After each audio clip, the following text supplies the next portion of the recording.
Next, o banco digital que faz acontecer. Boa noite. O Jornal da Record começa com um alerta. Pessoas pelo Brasil inteiro estão sendo enganadas por uma quadrilha que diz ter acesso a produtos eletrônicos retidos pela Receita Federal no Porto de Santos. Eles negociam as mercadorias, recebem o pagamento, mas nunca entregam o produto nem devolvem o dinheiro. E nem poderiam, já que as apreensões da Receita não são repassadas a revendedores.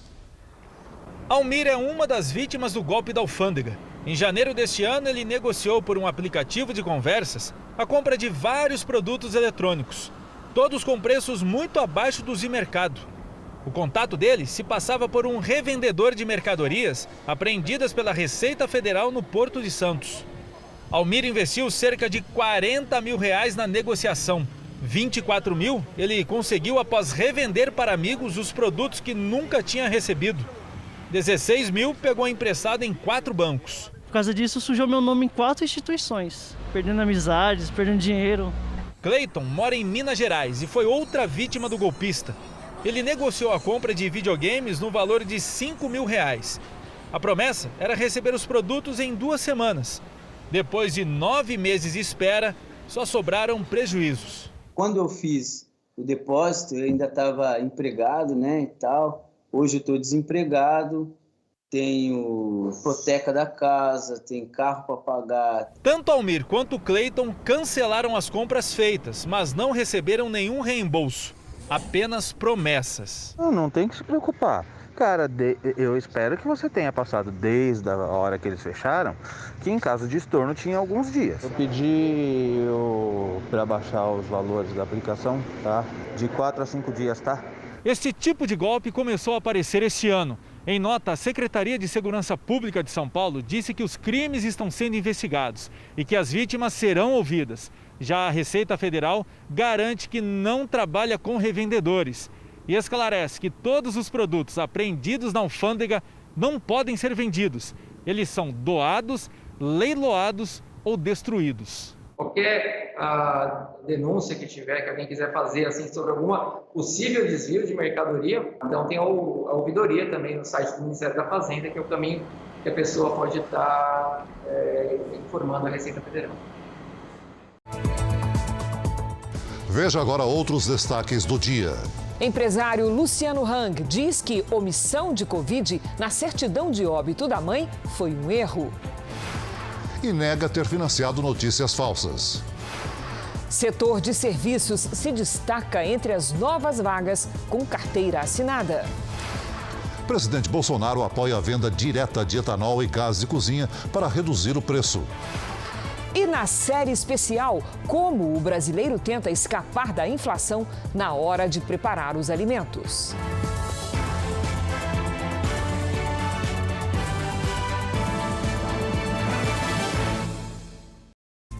Oferecimento Bradesco. Pague do seu jeito. Curta o futuro agora.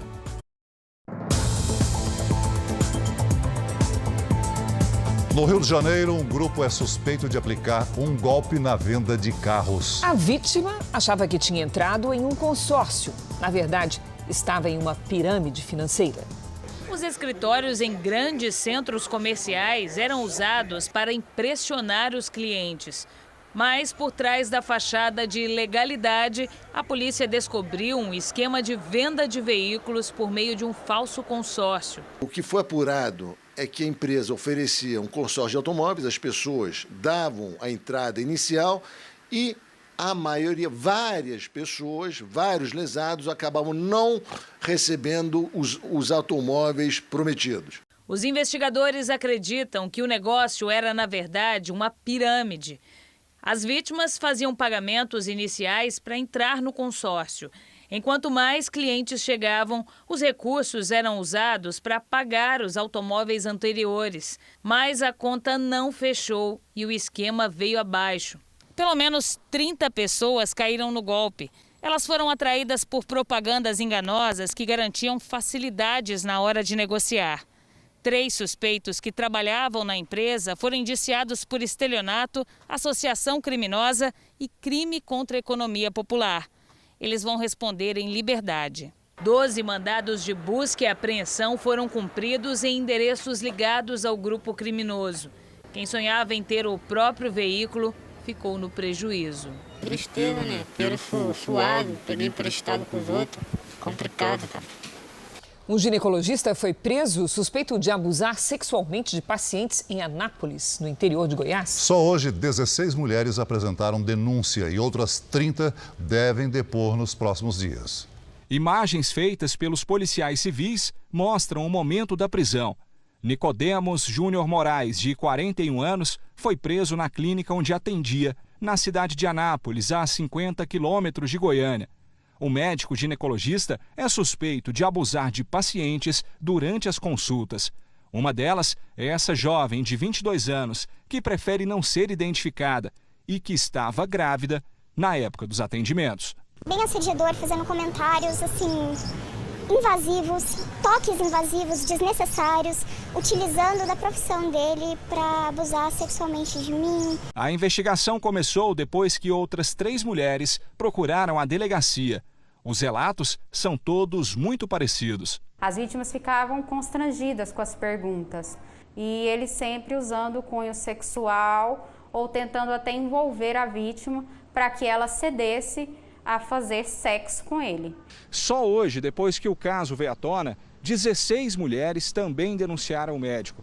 Outras 30 marcaram de prestar depoimento nos próximos dias. O ginecologista já tem uma condenação na Justiça do Distrito Federal pelo crime de violação sexual mediante fraude. Já foram identificadas possíveis vítimas em Goiás, no Distrito Federal, Pará e Paraná. É um absurdo imaginar a proporção disso, quantas vítimas ele fez e quantas mulheres sentiram a mesma insegurança que eu para denunciar. Ele aparentava ser constantemente muito querido, muito carinhoso, muito cavalheiro, e isso acabava deixando as mulheres assim nessa posição de tipo, não, ele não está fazendo isso, ele está sendo carinhoso, ele está sendo atencioso. A defesa do ginecologista informou que não teve acesso ao processo na íntegra. Entretanto, recebe com tranquilidade qualquer investigação sobre a atuação dele. Segundo a advogada, Nicodemos Stanislau Moraes nunca realizou qualquer tipo de procedimento médico com cunho sexual. O governo de São Paulo começa na próxima segunda-feira a aplicar a 3ª dose da vacina contra a Covid em profissionais da saúde. A vacinação será escalonada por faixas de idade. Um estudo feito na Tailândia comprova que a vacina Butanvac, desenvolvida no Brasil pelo Instituto Butantan, é segura e gera imunidade alta.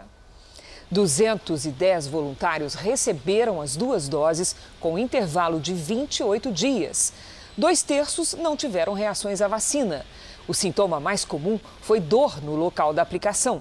O estudo ainda está na primeira de 3 fases. Ele é realizado por pesquisadores da Tailândia e de 2 universidades dos Estados Unidos. A Butanvac também é testada no Vietnã e no Brasil. Vamos aos números de hoje da pandemia. Segundo o Ministério da Saúde, o país tem 21.399.000 casos de Covid-19. São 596.122 mortos. Foram 676 registros de mortes nas últimas 24 horas. Também entre ontem e hoje, 21.458 pessoas se recuperaram. No total, já são 20.404.701 pacientes curados e 398.723 seguem em acompanhamento. No Dia Mundial do Coração, os especialistas fazem um alerta sobre as formas de evitar as doenças cardiovasculares. Só este ano, mais de 230.000 brasileiros morreram vítimas de problemas cardíacos. E os casos aumentaram durante a pandemia. Nem mesmo a máscara conseguia esconder a alegria de Samuel por deixar o hospital hoje. E ele já sabe o que vai fazer quando chegar em casa, depois de mais uma internação no Instituto do Coração em São Paulo. Vou brincar, andar de bicicleta. O alívio é principalmente da mãe. Apesar da pouca idade, apenas 9 anos, Samuel já passou por 2 transplantes do coração. O primeiro com pouco mais de 1 ano de idade, o outro no final de 2018, quando o menino sofreu um infarto agudo. Eu descobri que ele precisava de outro transplante num cateterismo, por um motivo que as coronárias dele estavam entupidas, então foi bem difícil. Por ano, nascem no Brasil cerca de 29 mil crianças com cardiopatia congênita e a grande maioria precisa passar por cirurgia. Já entre os adultos, hoje 14 milhões de brasileiros apresentam alguma doença cardiovascular, como a insuficiência cardíaca, hipertensão, infarto agudo e derrame cerebral. As doenças cardiovasculares são hoje a principal causa de morte no mundo. No Brasil, as estatísticas são parecidas. De acordo com os últimos levantamentos feitos pela Sociedade Brasileira de Cardiologia, a média é de 1.100 mortes por dia, um número que se agravou durante o período de confinamento. Na pandemia, muitos pacientes abandonaram os tratamentos e outros entraram no grupo de risco, por estresse, ansiedade ou obesidade. Como reflexo, as mortes por doenças do coração nos 9 meses deste ano são quase 7% maiores que no mesmo período de 2020. A partir do momento que você tem uma atividade física, que você come bem e você cuida daquilo que eventualmente possa estar iniciando a alteração, você tem uma qualidade de vida boa. Hoje, no Dia Internacional do Coração, pelo menos para a família de Samuel, será um dia que vai entrar para o calendário. Para quem enfrentou a dura rotina de tantas internações, o doce momento de voltar para casa, retomar a vida. Os empresários da indústria seguem otimistas com a recuperação da economia, mas já estiveram mais esperançosos. É o que revela o Índice de Confiança da Confederação Nacional da Indústria. Houve uma queda na confiança nos 30 setores pesquisados no mês de setembro. Nesta indústria de máquinas para serviços de saneamento, o momento é de recuperação. As encomendas neste ano cresceram 60%. Um alívio depois que a fábrica chegou a parar a produção por 3 meses no ano passado. Mas o ritmo ainda está abaixo do que a empresa previa. O que mais atrapalha a retomada é disponibilidade de financiamento para a produção na capital de giro, disponibilidade de matéria-prima, que gera uma grande frustração. Essa preocupação com a velocidade da retomada se repete em muitas empresas. Todos os meses, a Confederação Nacional da Indústria faz uma pesquisa para saber como anda a expectativa dos empresários, se estão mais ou menos otimistas. Em setembro, segundo o levantamento, a confiança diminuiu em todos os setores da indústria. A pesquisa ouviu quase 2.400 empresas pequenas, médias e grandes, de 30 segmentos. Os entrevistados atribuíram uma nota de 0 a 100. De 50 para baixo, mostra um nível de pessimismo e para cima, confiança maior ou menor. O índice ainda mostra uma expectativa positiva, mas não recuava tanto desde março, quando a economia sofria os efeitos da segunda onda da pandemia. Tem uma série de elementos que podem estar puxando essa confiança para baixo, que são a inflação elevada, a necessidade de elevação de taxa de juros, também alguns elementos de incerteza quanto ao ambiente político. Tudo isso faz com que a confiança do empresário recue.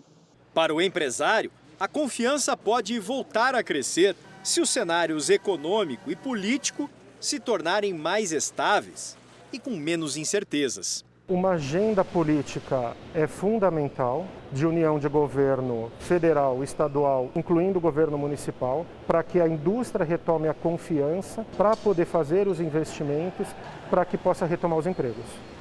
Veja ainda hoje, setor de serviços lidera contratações com carteira assinada no Brasil. E na série especial, a alta do gás de cozinha obriga muita gente a escolher na hora da compra ou o botijão ou a comida.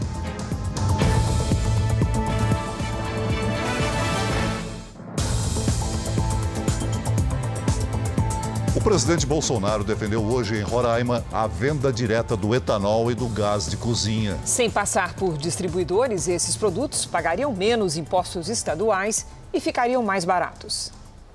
A comitiva presidencial chegou a Boa Vista pouco antes das 10 da manhã. Jair Bolsonaro participou por videoconferência do lançamento do painel de fogo, plataforma via satélite que vai monitorar os incêndios na Amazônia e no Pantanal. Em Roraima, o presidente estava acompanhado de governadores, além de ministros, senadores, deputados e prefeitos de cidades da região que vão ser beneficiadas por uma nova usina. Foram 2 anos de construção até a termoelétrica ficar pronta. O investimento foi de aproximadamente 2 bilhões de reais. A usina tem capacidade para atender 70% do estado. A termoelétrica Jaguatirica II vai funcionar com queima de gás mineral, combustível que polui 30% menos que o diesel. No discurso, Bolsonaro defendeu um projeto de lei em discussão no Congresso. Segundo o presidente, ele pode baixar o preço do botijão de gás pela metade. O projeto permite a venda direta de gás de cozinha e também do etanol, sem impostos estaduais. A exemplo de uma medida provisória nossa, que está para ser votada na Câmara, sobre a venda direta do etanol, o álcool, que vai baratear o preço do combustível lá na bomba. Dizer a vocês, com essa venda direta, com essa possível venda direta do gás de cozinha, ele vai cair a metade do preço. O presidente voltou a falar sobre o ICMS fixo para combustíveis, proposta que, conforme uma decisão de hoje na Câmara, deve ser votada na semana que vem. A medida poderia diminuir o valor na bomba desses produtos. O que diz esse projeto sobre o ICMS? Diz que o valor do mesmo não será mais um percentual, e sim um valor fixo, que poderá ser arbitrado pelo respectivo governador. Cada estado, ao fixar o valor, vocês poderão comparar esse valor com o valor do imposto federal, bem como da margem de lucro do dono do posto, bem como no valor do transporte. Pelo lado político, em um novo pronunciamento durante a tarde, em frente ao prédio do governo do estado, o presidente criticou a ditadura venezuelana, país que tem fronteira com o Brasil no estado de Roraima. Nós não podemos seguir o caminho da nossa querida Venezuela. Nós queremos liberdade e progresso. Queremos um país onde a liberdade de culto se faça presente, bem como a liberdade de expressão. Um país onde você valoriza a família e valoriza a meritocracia. Não queremos seguir o caminho de outros países, que o seu povo, ao inadvertidamente eleger gente com pensamento de esquerda, lançou-se como um todo no caminho da ditadura, da pobreza, da fome e da miséria. Jair Bolsonaro retornou a Brasília no começo da noite. Parlamentares cobram da equipe econômica do governo apoio ao projeto para prorrogar a desoneração da folha de pagamento das empresas que mais empregam no Brasil. As informações com o repórter Luiz Fara Monteiro, direto de Brasília. Boa noite, Fara. Cris, Celso, a todos que nos acompanham, uma ótima noite. O relator, deputado Jerônimo Gergen, esteve com o ministro Paulo Guedes agora há pouco e buscou sensibilizar a equipe econômica. Ele pediu ao governo que não obstrua a votação do projeto prevista para a próxima semana na CCJ, Comissão de Constituição e Justiça. A proposta permite que as empresas de 17 setores substituam a contribuição previdenciária de 20% sobre o salário dos empregados por uma alíquota entre 1% e 4,5% da receita bruta, o que possibilita a manutenção e até mesmo a geração de mais vagas nesse momento aí em que o desemprego atinge quase 15 milhões de brasileiros. Juntos, esses setores empregam mais de 6 milhões de trabalhadores. A desoneração da folha de pagamento está em vigor desde 2011 e tem validade até o fim desse ano. O texto aprovado na Comissão de Finanças e Tributação da Câmara prevê a prorrogação do benefício até 2026. Cris, Celso. Obrigada pelas informações, Fara. E o Senado aprovou hoje o texto base da nova lei de improbidade administrativa. A maior mudança é a que dificulta a condenação de agentes públicos. Então vamos voltar a Brasília agora com o repórter Clébio Cavagnoli, que tem os detalhes. Boa noite, Clébio. Oi, Cris, boa noite a você, ao Celso e a todos. A lei exige a comprovação de dolo, ou seja, a intenção de praticar um crime para que o agente público seja punido. Por exemplo, a improbidade administrativa só poderá ser reconhecida quando se comprovar o desejo de causar prejuízos aos cofres públicos.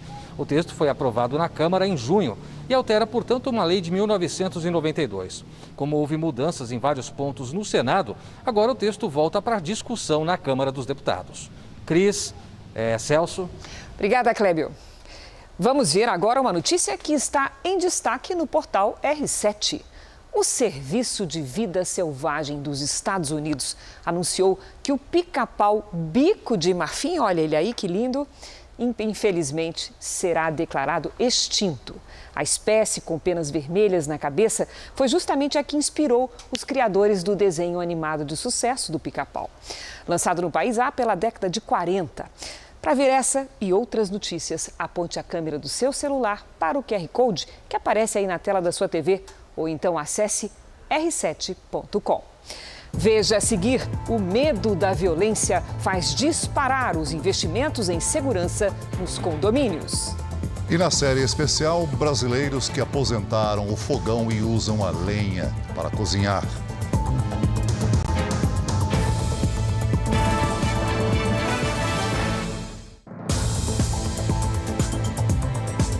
O medo da violência fez o investimento em segurança privada aumentar na pandemia e deixar de ser exclusividade dos condomínios de alto padrão. Em São Paulo, a contratação de vigilantes particulares e tecnologia deu um salto no último ano.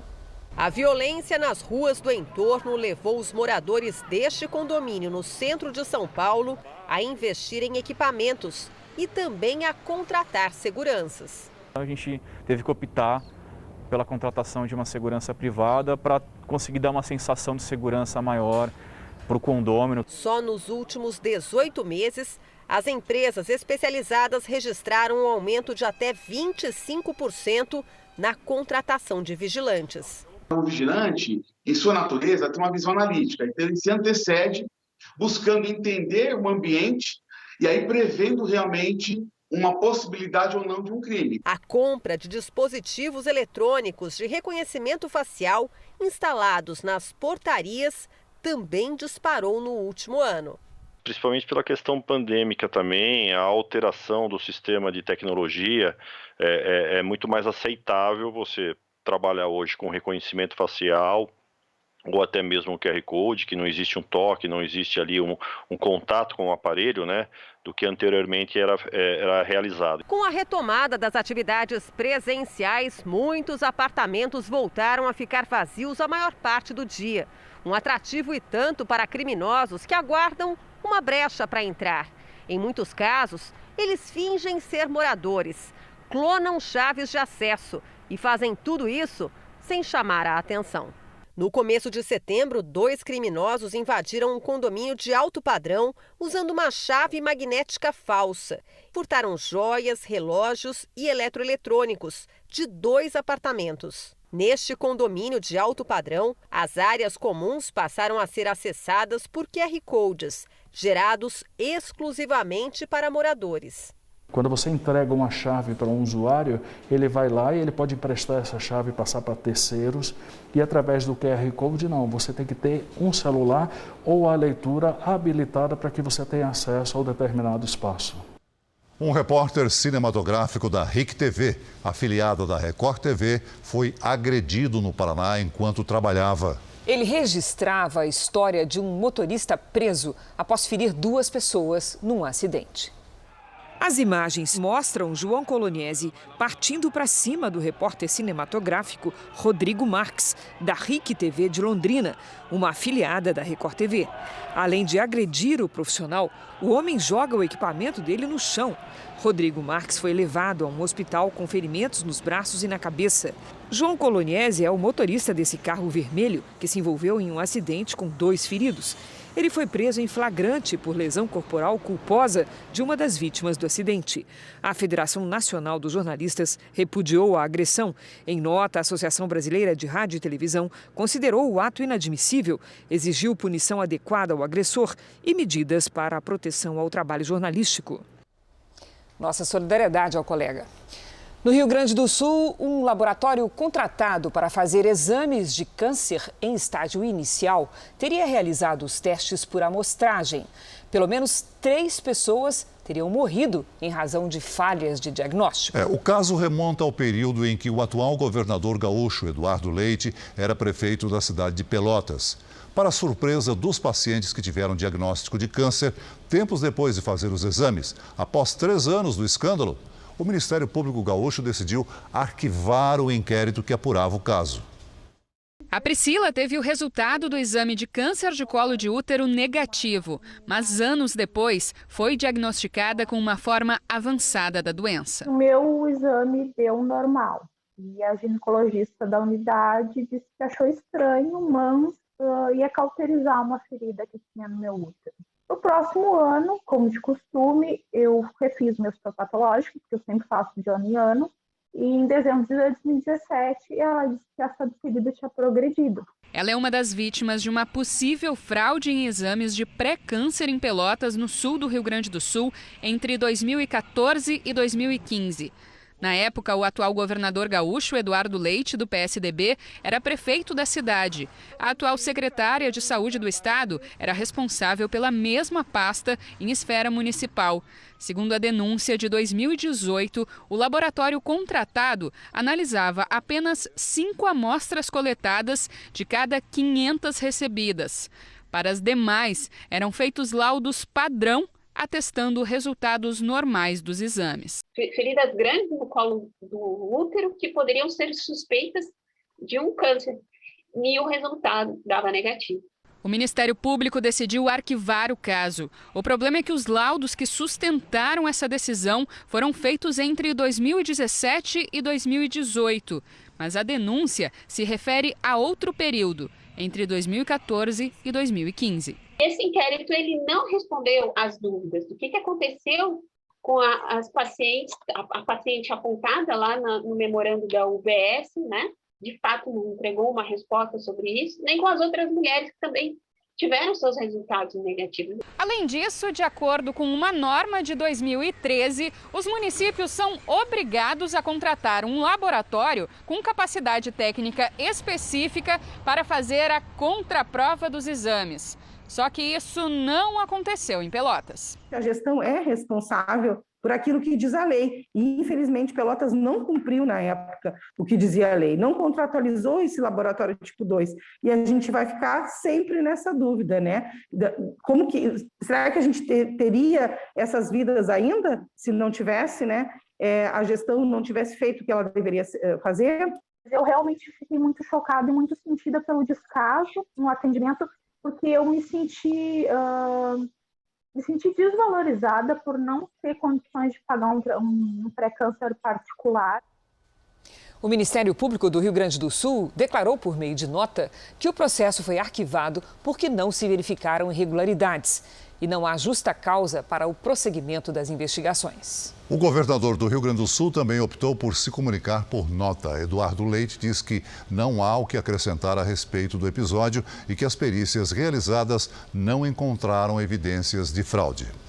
Em Brasília, a CPI da pandemia ouviu hoje o empresário Luciano Hang. No depoimento marcado por interrupções dos senadores, Hang confirmou que a mãe morreu por Covid, mas não sabia que essa informação não constava do atestado de óbito e negou financiar a propagação de notícias falsas. O empresário Luciano Hang chegou ao Senado acompanhado por advogados e senadores governistas.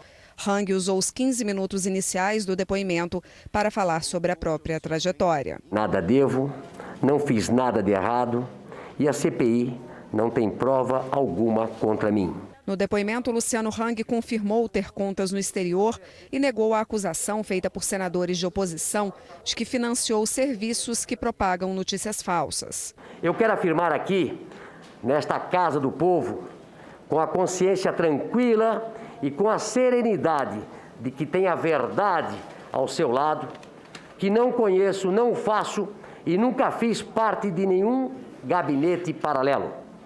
Nunca financiei nenhum esquema de fake news e não sou negacionista. Sou apenas um brasileiro que sonha em viver em um país melhor. Ainda no início da sessão, o senador de oposição, Rogério Carvalho, se descontrolou e pediu que um dos advogados do empresário fosse retirado da sessão. E se ele não me respeitar, que ele seja retirado. Está defendendo o cliente dele. É isso que eles querem. É isso que eles querem. Se retire mesmo. Se retire. O depoimento foi suspenso por alguns minutos. Em vários momentos, os senadores que comandam a CPI passaram dos limites e desrespeitaram o depoente. Em todas eras do nosso país, houve a figura do bobo da corte. Independentemente de trajes usados ao longo dos tempos, são úteis para bajular o rei, os poderosos do camarim e criar, senhor presidente e senhores senadores, cortinas de fumaça para desviar a atenção dos dramáticos e reais problemas da nação. O presidente da comissão interrompeu as falas de Luciano Hang por várias vezes. O senhor consegue se manifestar bem. O senhor tem até porque é comerciante, é vendedor, tem uma boa lábia. Só que a sua lábia não vai levar o senhor a lugar nenhum aqui não. Só um minutinho. Os seus advogados, que o senhor contratou, que estão aqui, a testemunha tem que se manifestar. Não permite que a testemunha se manifeste sobre suas opiniões pessoais. Ele não pode. Eu estou sendo aqui bastante, nem como investigado, muito menos como investigado. O senhor vira e mexe, quer fazer propaganda. É para isso aí. Luciano Hang confirmou que a mãe dele foi diagnosticada com Covid no dia 28 de dezembro, que ela foi tratada em casa com os remédios do chamado kit Covid, mas como não melhorou, foi levada para a Prevent Senior, onde faleceu. No atestado de óbito, a Covid não constava como causa da morte, segundo Hang, por um erro. No mesmo dia 3, quando a minha mãe morreu, está esse documento onde foi colocado Covid. Ou seja, pode ter acontecido um erro do plantonista, de colocou aquelas doenças, mas quando foi fazer o documento que vai para a Secretaria do Estado Federal, foi colocado Covid. Então, não vejo o interesse do hospital de mentir sobre a morte da minha mãe. Não vejo. Qual era o motivo se eu disse que ela estava no hospital, estava com Covid? A convocação de Luciano Hang foi uma aposta do senador Renan Calheiros, mas a maioria dos senadores da CPI avaliou que foi um erro. Em nenhum momento o empresário se intimidou com o interrogatório e não acrescentou novas informações aos trabalhos da comissão. Olha, nessa CPI vocês viram, quem estava em casa viu, que eram tudo narrativas, mostravam as coisas e eu queria tempo para poder explicar cada coisa. E no final, quando cada senador pegou o microfone, começaram a dizer que tudo aquilo que eu falei ao contrário, eu tinha aprovado. Ou seja, não tem verdade nenhuma. Na realidade, são narrativas que, segundo alguns senadores, é a tônica dessa CPI. Telão do JR traz agora o andamento da imunização em todo o país. Somadas as aplicações da primeira, segunda e terceira doses, mais de 530 mil pessoas receberam a vacina contra o coronavírus nas últimas 24 horas. Hoje o Brasil tem mais de 145 milhões de pessoas vacinadas com a primeira dose e mais de quase 42% da população, mais de 89 milhões de brasileiros, completaram a imunização. No Sudeste, São Paulo já vacinou mais de 78% da população, 36 milhões 786 mil pessoas. No Rio Grande do Sul, 8 milhões 159 mil foram vacinados com a primeira dose, o que corresponde a mais de 71% dos moradores. No Nordeste, em Sergipe, mais de 67% dos moradores estão parcialmente imunizados, 1 milhão 577 mil vacinados. No nosso portal r7.com, você pode acompanhar a situação de todos os estados no mapa interativo. Representantes da União Nacional das Igrejas e pastores evangélicos em Pernambuco entregaram uma carta de repúdio ao decreto do governador Paulo Câmara, do PSB. A medida exige que fiéis apresentem carteira de vacinação com 2 doses ou teste negativo de Covid-19 para frequentar as celebrações religiosas. Para juristas, a exigência é arbitrária e inconstitucional, já que restringe o direito fundamental à liberdade de religião. Pelo decreto, para participar das celebrações religiosas com mais de 300 pessoas, os fiéis devem apresentar o comprovante de vacinação ou teste negativo para a Covid. O bispo Eduardo Bravo, presidente da Uni-Igrejas, considera a medida como perseguição religiosa. Este decreto do governador de Pernambuco, além de inconstitucional, é um ataque às igrejas, uma verdadeira perseguição religiosa. Aliás, durante toda a pandemia, alguns governadores e prefeitos no Brasil se sentiram como os faraós do antigo Egito, criando decretos sem nenhum sentido. As igrejas sempre colaboraram com o poder público no trabalho educacional das pessoas, como elas deveriam se prevenir da pandemia, motivacional, trabalho social, emocional, psicológico e espiritual que tanto as pessoas precisam. Pastores da Uni-Igrejas de Pernambuco entregaram uma carta em repúdio ao decreto editado pelo governador Paulo Câmara, do PSB. Até o momento, o governo do estado não se pronunciou sobre as críticas recebidas desde a publicação do texto em Diário Oficial. Nós não podemos passar por cima dessa Constituição que tem que proteger as igrejas evangélicas, dando direito às pessoas ter esse direito de cultuar, de usar a sua fé, de renovar a sua fé em Deus.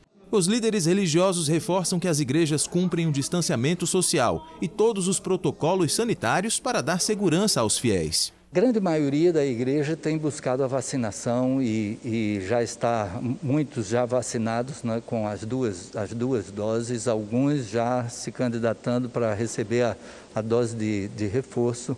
O que tem sido feito é buscado a tomar todos os cuidados possíveis para que alguém que venha para o culto possa vir com segurança e voltar para casa sem passar pela situação de ter sido contaminado no culto, né? Em nota, a Associação Nacional de Juristas Evangélicos, ANAJURE, declarou que compreende a importância do avanço do processo de imunização, mas entende que as liberdades civis fundamentais não podem ser mitigadas ao arrepio da Constituição Federal e demais leis vigentes no país. A entidade afirma que a exigência de comprovação vacinal constitui restrição ao direito de liberdade religiosa e o decreto incorre em grave desproporcionalidade. Esse decreto é inconstitucional por vários motivos, especialmente porque ele coloca alguns direitos fundamentais, especialmente de liberdade religiosa, liberdade de culto e liberdade de crença, sem critério de proporcionalidade. Dados mostram que aproximadamente 50% da população brasileira tem o quadro vacinal completo. Então, falta vacina e se exige a vacina completa para um ato como o culto religioso. O governador, ao invés de criar decretos, com certeza mal aconselhado pelos seus conselheiros, deveria chamar a classe dos religiosos e discutir com eles quais são as melhores estratégias para prevenir o avanço da pandemia no estado. A Justiça do Rio de Janeiro suspendeu os efeitos do decreto municipal que estabelecia a exigência de comprovação de vacina para entrada em locais de uso coletivo. A decisão atendeu ao pedido de uma moradora aposentada em nome da liberdade de circular pela capital fluminense. O Brasil registrou mais de 372 mil vagas de trabalho com carteira assinada em agosto. No acumulado de 2021, foram criados mais de 2.203.000 postos. No mês passado, o destaque foi o setor de serviços, com 180 mil novos empregos. As informações são do Cadastro Geral de Empregados e Desempregados, o CAGED. Vamos agora com a opinião de Augusto Nunes. Boa noite, Augusto. Boa noite, Cris. Boa noite, Celso. Boa noite a você que nos acompanha. O crescimento da inflação não é um fenômeno exclusivamente brasileiro. Os efeitos da pandemia de coronavírus, a escassez de água e os preços dos combustíveis, entre outros fatores, contribuíram fortemente para que esse fantasma atormente, neste momento, dezenas de países. Também é verdade que alguns deles enfrentam situações bem mais aflitivas que o Brasil. Na Argentina, por exemplo, a taxa já passou de 50% ao ano. Mas nenhuma dessas ressalvas deve ser vista como atenuante.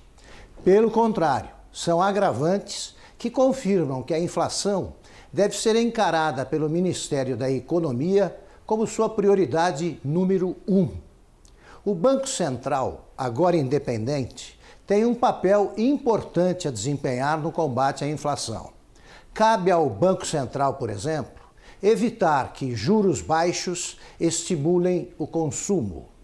Também cabe ao Banco Central tomar medidas que contenham a emissão de dinheiro e a consequente desvalorização do real.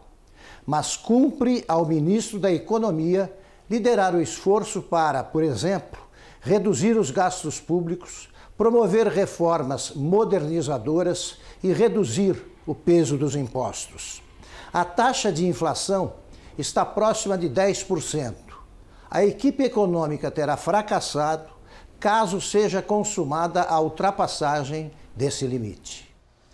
O céu ficou bem carregado hoje em São Paulo, mas os temporais não chegaram. Vou conversar com a Lidiane Sayuri.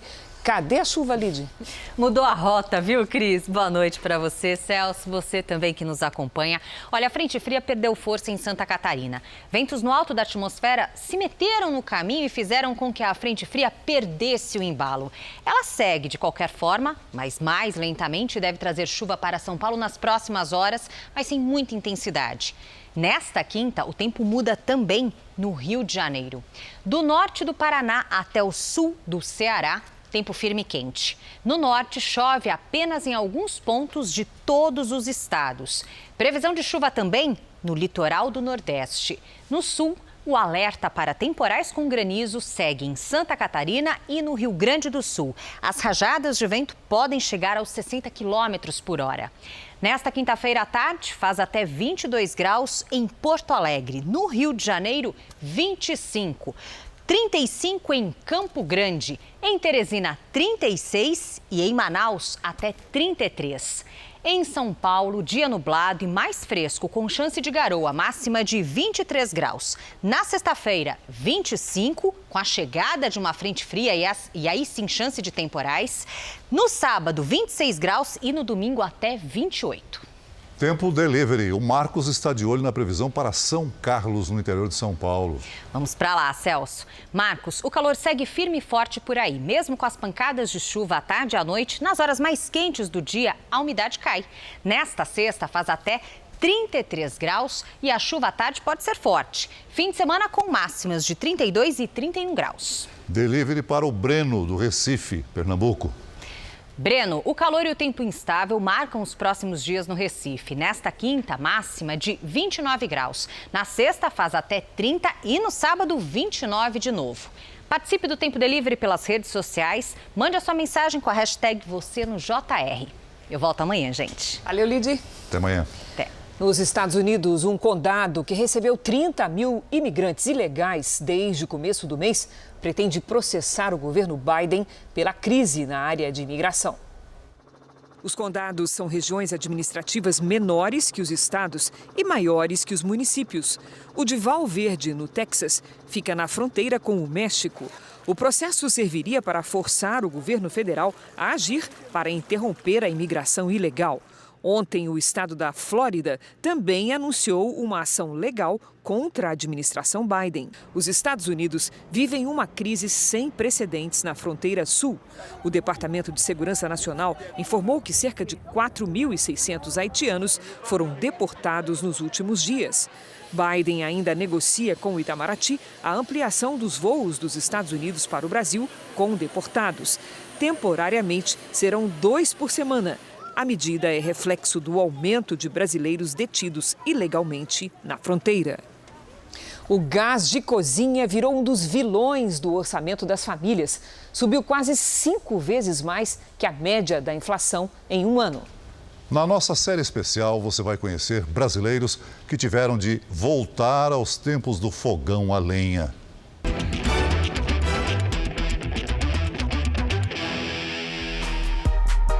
Algumas começam a entender o mundo por meio das cores e das formas. Outras já estão aprendendo a juntar as letras do alfabeto.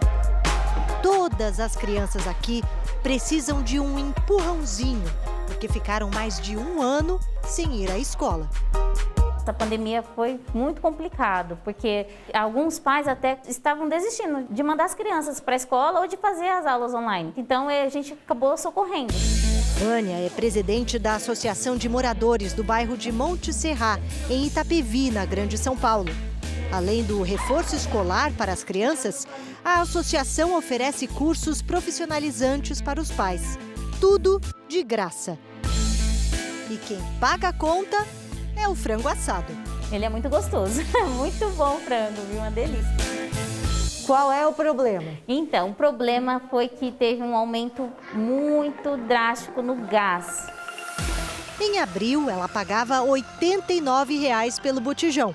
Subiu para R$ 92, R$ 95, R$ 97, R$ 99 e nesse mês passou a custar R$ 105,00. R$ 120 com o valor da entrega.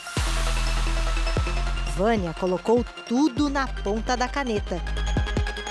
Resultado: para que a associação tenha lucro na venda do frango, ela teve que aumentar o preço de R$ 25 para R$ 35,00. E ainda vender adiantado, porque a máquina de assar só é ligada quando estiver com a capacidade máxima de 20 frangos. Mesmo assim, o faturamento é baixo. O lucro, ele não era esse, era um valor bem melhor. O frango sempre foi uma alternativa viável, mas ultimamente é um luxo por aqui. Eu tenho ouvido muito, prefiro comprar que já está assado porque eu economizo meu gás em casa. Tenho ouvido bastante nesses últimos tempos. E tem gente que está numa situação ainda pior. Não tem nem como pagar pelo frango assado, nem pelo gás. Que é o caso da dona Josineide aqui, que aposentou o fogão já faz alguns meses, né? Já, uns 2, 3 meses já. Antes da senhora decidir fazer um fogãozinho aqui a lenha, o que aconteceu? Teve uma fase que não tinha nem o que comer, nem cozinhar. Ficou quantos meses sem gás? Uns 2 meses. Sem gás nenhum? Nenhum. Quer dizer que a senhora já estava tendo que escolher, ou era o gás ou era a comida. O gás ou a comida. A dona Josineide está desempregada e recolhe material reciclável para ajudar nas despesas da casa. Aproveita e pega pedaços de madeira também para alimentar o fogão. A gente tem uma ideia romântica do fogão a lenha, né? Mas aqui não tem nada de romântico, não, né, dona Josineide? Nada. Não. Porque aqui é pura necessidade. É, pura necessidade. Porque senão a gente não fazia, né? Carne, vixe, eu não sei nem a época que eu comi um pedaço de carne. É só frango, pezinho de frango, pescoço, essas coisas. Hoje eu vou fazer um macarrãozinho passado na manteiga. Só isso? Só. Macarrão na manteiga? Só. E o fogão fica onde? Fica na cozinha. Fica aqui dentro? É, aqui dentro. O fogão a senhora usa assim excepcionalmente, só de vez em quando? De vez em quando, muito raro é usar ele para não gastar o gás, né? Para não gastar o gás. É, quando chove? Quando chove, aí eu tenho que usar ele. Uhum. De vez em quando. De vez em aí quando. O gás é assim, é controlado? É controlado. O ministro Paulo Guedes afirmou repetidas vezes que o preço do botijão de gás poderia cair pela metade. Mas isso não aconteceu. O gás de cozinha virou um dos vilões do orçamento das famílias. Subiu quase 5 vezes mais que a média da inflação em um ano. Desde o início de 2021, o preço médio do botijão ficou quase 30% mais caro, segundo a Agência Nacional do Petróleo. Como acontece com a gasolina, o gás de cozinha é influenciado pelos preços internacionais. Com o dólar alto, o botijão também encarece. A estimativa que a gente tem é que essa taxa de câmbio não deveria estar em 5,10, mas sim em 4,10. Bom, isso também jogou lenha na fogueira da inflação. O gás está tão caro que essa revenda na zona leste de São Paulo está parcelando o preço do botijão em 2 vezes no cartão de crédito. É melhor assim facilitar o pagamento a prazo do que vender fiado. Tem pedido muito para parcelar, já liga e já pede parcela, parcela.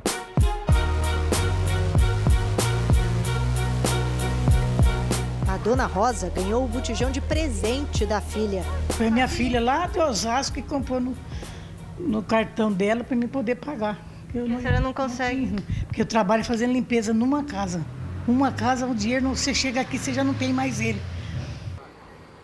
Para a síndrome da inflação, o remédio imediato tem nome: juros altos. É o Banco Central quem prescreve a dose. E o que acontece é que fica mais caro pegar um empréstimo, fazer um financiamento, só que tem efeitos colaterais. As pessoas passam a consumir menos, a economia desaquece. Por consequência, os preços param de subir. É um remédio amargo, mas necessário. Isso é assim em todo mundo, porque o crédito fica mais caro e o crédito mais caro, as pessoas tomam menos empréstimos, as pessoas ficam mais cautelosas e com isso diminui o consumo. E a queda do consumo faz com que a inflação arrefeça. Portanto, os juros constituem um instrumento importante para conter surtos inflacionários.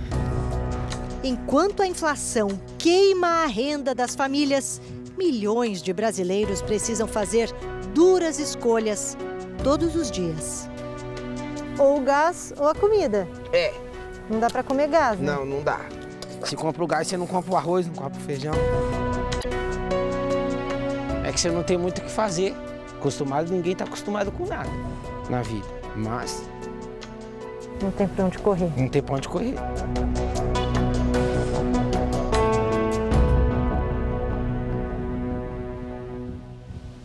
A Petrobras vai investir 300 milhões de reais para bancar o gás de cozinha de famílias de baixa renda.